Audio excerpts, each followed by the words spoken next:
Senators tell Philippine National Police Chief Ronald Dela Rosa the murder of a Korean businessman inside the police headquarters should serve as a wake-up call that shouldn't be ignored. Senator Panfilo Lacson says the kidnapping and killing of G.Ik.Ju indicates police abuse in the government's war on drugs. On Thursday, an embarrassed Dela Rosa admitted that G was killed inside Camp Crame hours after he was abducted by cops from his home in Angeles City last October. The cops supposedly arrested G for having links to the illegal drug trade. Very angry, very offended, and kung pwede lang, matunaw na ako ngayon, sir. At least 2 police officers have been charged for the killing. Senator Cheese Escudero calls the murder, in his words, not only embarrassing but outright wrong and unacceptable.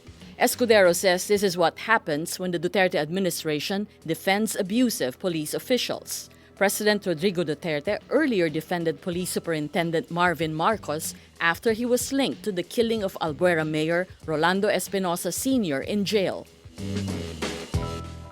A Pampanga court issues warrants of arrest against 2 policemen and 5 others tagged in the abduction and killing of South Korean businessman G.Ik.Ju.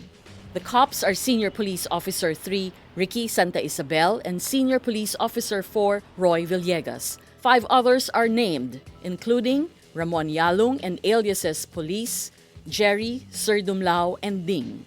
Aguirre says Santa Isabel is under the custody of the National Bureau of Investigation and will be transferred to the police headquarters once the arrest warrant is served. Villegas claims it was Santa Isabel who killed G. Because of the incident, South Korea says it plans to bust fake arrest warrants served to its nationals in the Philippines. South Korean Foreign Minister Yoon Byung-se talked to Philippine Foreign Secretary Perfecto Yasay Jr. over the phone about the issue. Yasay expressed deep regret over G's death. Yoon, on the other hand, relayed his grave shock over the implication of Philippine police officers in the case. Kidnappers demanded a total of 9.5 million pesos or $190,570 in ransom. But investigation showed G was long dead when the abductors asked for money. Former contractual workers of TV network GMA-7 win their illegal dismissal case before the National Labor Relations Commission.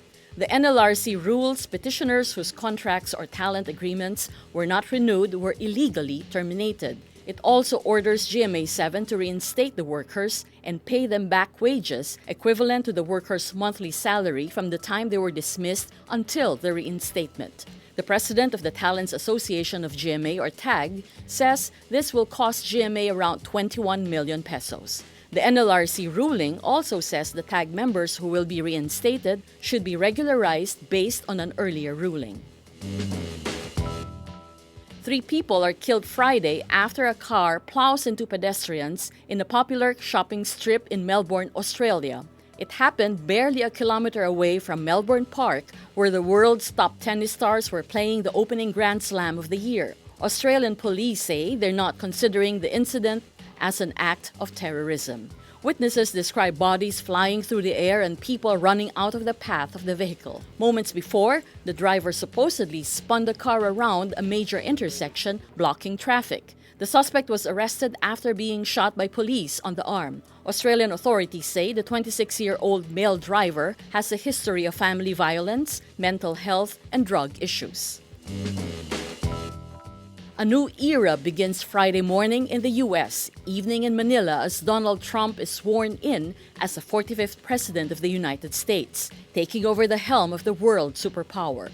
Trump will place his hand on Abraham Lincoln's Bible, recite the oath of office on the steps of the United States Capitol, and become the most powerful man on earth. Trump's journey to the White House begins a 4-year term that promises to shake up Washington and the world. At 70 years old, he is the oldest man ever to become president, but is a political neophyte. He will be the first president without any background as an elected official and has never served in government or the armed forces.